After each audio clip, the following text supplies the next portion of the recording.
इस पार्ट में हम लोग क्वेश्चन नंबर 5 लगाते हैं। आपका क्या कहता है, 3 बिंदु द्रव्यमान m1 आपको 1 kg दे रखा है, m2 2 kg और आपका m3 3 kg दे रखा है। सही बात है। एक समबाहु त्रिभुज के तीनों शीर्षों पर स्थित है, पहला शीर्ष, दूसरा शीर्ष, तीसरा शीर्ष। सही बात है भाई। आगे चित्र 12.15, चलो जी हमने बना रखा है ऑलरेडी। समबाहु त्रिभुज की भुजा ए है। सही बात है। इस निकाय के द्रव्यमान केंद्र की स्थिति O के सापेक्ष बताइए। देखो मैं आपको जनरली केस में बता दूं कि आपका O जो होता है ओरिजिन पॉइंट होता है, मूल बिंदु होता है। इसके निर्देशांक होते 0,0।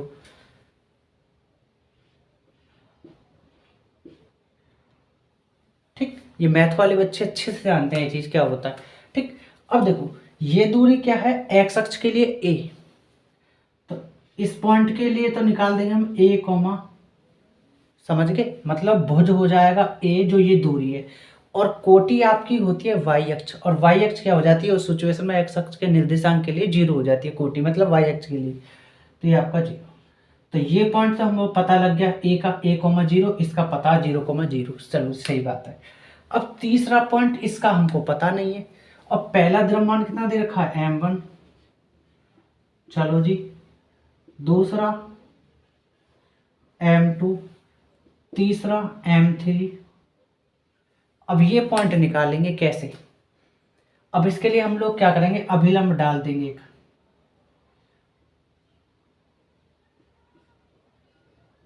यहां इसका नाम रख देते हैं P।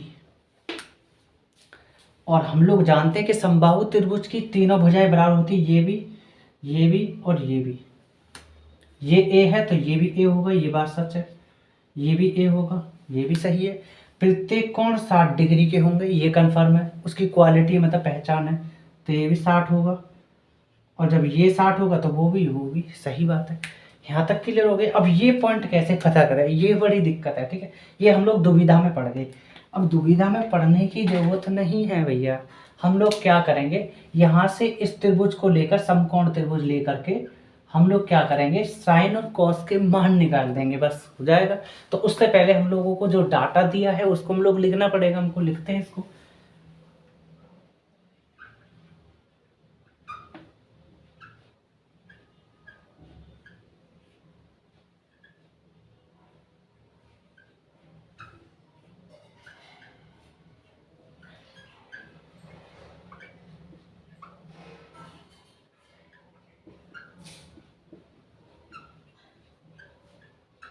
पहले बिंदु का जो द्रव्यमान है 1 kg, दूसरे के लिए 2 kg।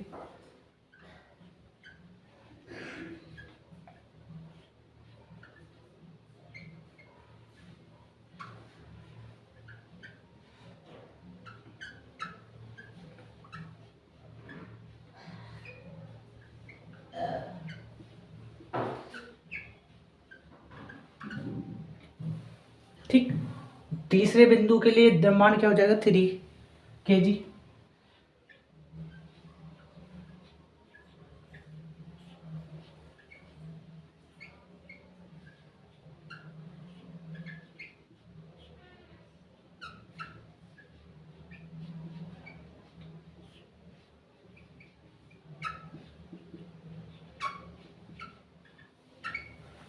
ये हम लोग कर चुके।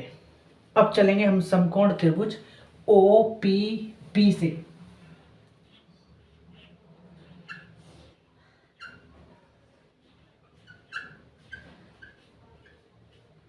यहां से साइन और कॉस के मान निकाल लेंगे हम लोग। ठीक, और यहाँ से थोड़ा सा हम लोग हाई स्कूल में चलते हैं, मतलब 10वीं क्लास में, उसमें आप लोग पढ़ेंगे ऊंचाई एवं दूरी के क्वेश्चन, उन्नयन कोण, अवनमन कोण, ये आप लोग पढ़े होंगे ना। उसका थोड़ा सा हम लोग फिजिक्स में कंसेप्ट को ले आए यहाँ पर। ठीक, तो कुछ नहीं, बड़ा आसान है, हो जाएगा। तो आप लोग साइन थीटा निकालेंगे सबसे पहले। साइन थीटा होता है लंब बटे कर्ण, ये आपका लंब परपेंडिकुलर, ये आपका कर्ण हाइपोटेन्यूस, ये आपका बेस मतलब आधार। ठीक, लंब बटे कर्ण होता है आपका साइन। लंब क्या है आपका बीपी, ब्लड प्रेशर बढ़ा देंगे इस त्रिभुज का, बीपी बाई ओबी। थीटा नासपीटा 60 डिग्री का यूज करना है आपको। तो बीपी हमको पता करना है, ओबी हमको ए दे रखा है। साइन 60 का मान जो होता है ना √3/2 होता है त्रिकोणमिति टेबल में।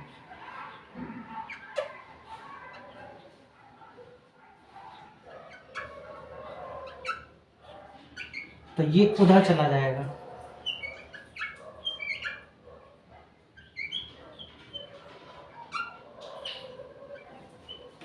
ठीक, बीपी हम लोग पता कर चुके।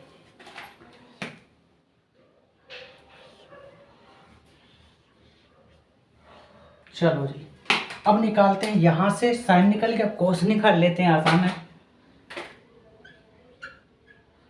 तो कोस थीटा भैया कहते हैं आधार बटे करण, आधार बटे करण ओपी, ओबी, कोस थीटा, थीटा नासपीटा 60 ही रखना है आपको। ओपी हमको पता करना है ये वाला, ओबी हमारा क्या है ए, और cos 60 का मान त्रिकोणमिति टेबल में होता है 1/2। ये मैथ वाले बच्चे अच्छे से जानते हैं एकदम।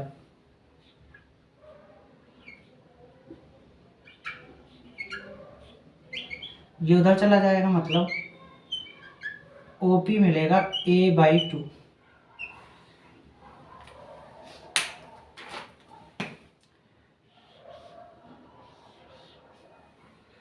तो बात समझ गए आप लोग, क्या कर चुके हम लोग, मतलब ओपी ये वाला पॉइंट क्या है a/2, a/2 कॉमा, अब हमको बीपी क्या मिला a√3/2, a√3/2। तो हम ये चीज़ वहाँ भी लिख सकते हैं, है ना, जब निकाल दिया हम लोगों ने तो कोई दिक्कत नहीं। तो a/कितना 2 कॉमा a√3/ आपका आ जाएगा 2। ठीक, अब हम लोग निकाल देंगे इसके लिए और उसके लिए, मतलब OA OB के लिए। अब मतलब ये x अक्ष हो जाएगा, वो y अक्ष हो जाएगा, सीधी सी बात है। तो हम लोग क्या करेंगे, x अक्ष पर द्रव्यमान केंद्र की स्थिति निकाल लेंगे।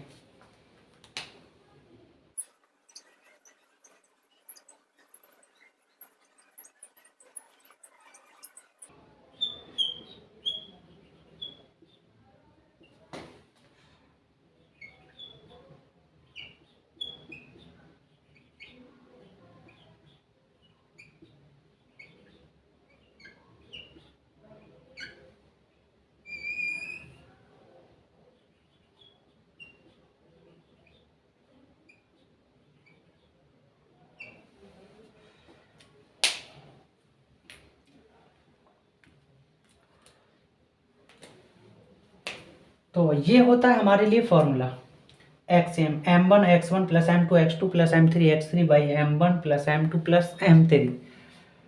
ठीक, अब ये चीज़ मैं आपको बता दूं, ये हम लोग वैल्यू अब रखना शुरू करते हैं। मतलब ये x1 y1 x2 y2 x3 y3, समझ गए।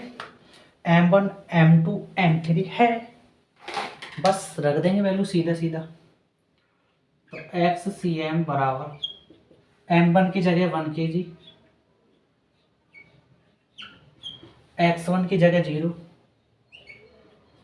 m2 की जगह 2 kg और x2 की जगह a, m3 की जगह 3 kg और x3 की जगह a/2, पूरे का divide by m1 m2 m3, 1 kg 2 kg 3 kg।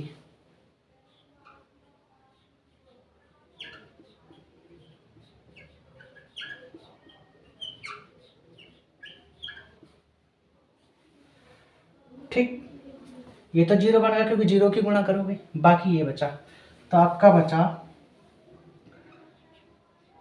2 kg A plus 3 kg A/2 divide by 1 2 3 और 6, सीधा बोलेंगे 6 kg, सीधा आपका 6 kg XCM।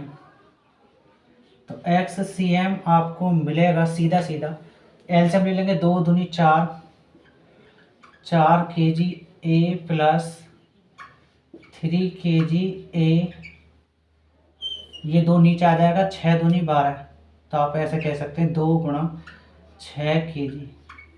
तो आपको XCM जो मिलेगा वो 4 kg और 3 kg मतलब 7 kg गुणा A, 6 दूनी 12, और ये आपका kg, kg से kg कैंसिल, तो आपको XCM जो मिलेगा वो 7/12, और या A को हम लोग इस तरीके से लिख सकते हैं, और यही आंसर है इसका।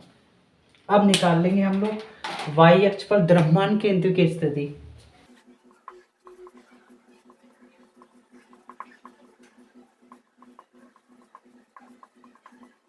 फॉर्मूला होता है इसके लिए YCM इक्वल, x की जगह बस y करते चले जाओ,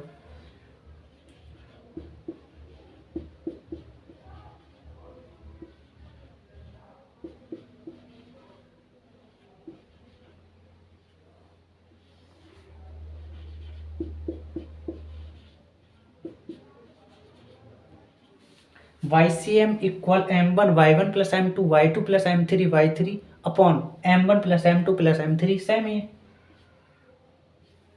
बहुत आसान फॉर्मूला है।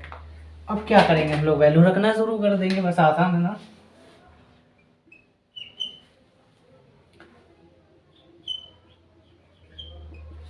M1 की जगह फिर वही चीज है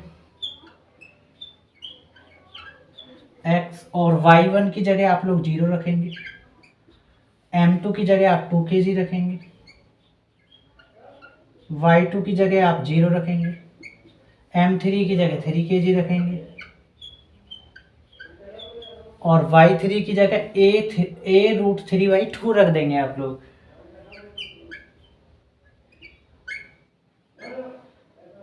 पूरा divide by M1 plus M2 plus M3, 1 kg 2 kg 3 kg।